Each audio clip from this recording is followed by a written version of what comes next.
वंदे मातरम। सेना बाहुबल से लड़ती है और जनता अपने मनोबल से।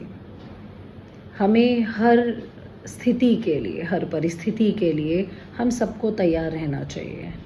और हम सबको ये बहुत अच्छे से पता है कि जैसे 7 मई का दिन एक डिसाइडेड था गवर्नमेंट ऑफ इंडिया की तरफ से कि आज मॉक ड्रिल्स बहुत जगह कराई जाएंगी, जिससे पता चले कैसे एयर रेड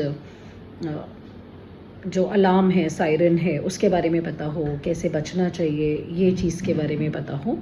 इसके साथ साथ नागरिक सुरक्षा के लिए भी गाइडलाइंस जारी की गई हैं। हवाई हमला अगर होता है तो कौन कौन सी चीज़ें हैं, जैसे कांच की खिड़की के साथ नहीं खड़ा रहना है, खिड़कियों को गद्दे या उससे कवर करके रखना है ताकि भाई कोई भी चीज़ टूटने से कोई आपको नुकसान ना हो, कांच टूटने से। और अगर आप कहीं बाहर हैं मान लिया, तो नीचे लेटकर आपको अपने हाथ से सिर को कवर करना है। और अगर घर पर भी हैं तो घर पर भी आप मेज़ के नीचे, पलंग के नीचे चीज़ें हैं जो ध्यान में रखा जाता है।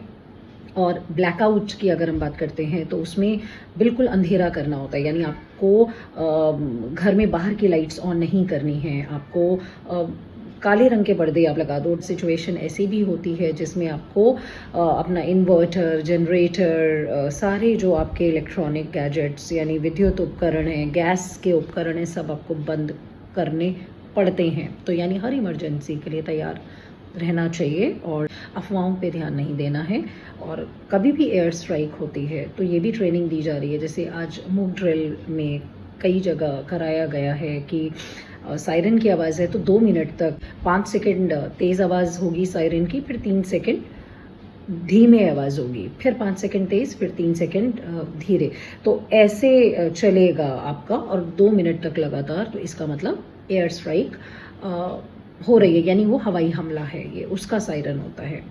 और अगर आपका कॉन्टिन्यूस लगातार 2 मिनट तक अगर तेज़ सायरन है तो इसका मतलब अभी इवैक्यूएशन हो सकता है, यानी अभी हवाई हमला नहीं हो रहा है। तो ये छोटी छोटी जानकारियाँ हैं जो हमें बिल्कुल अलर्ट रहना है।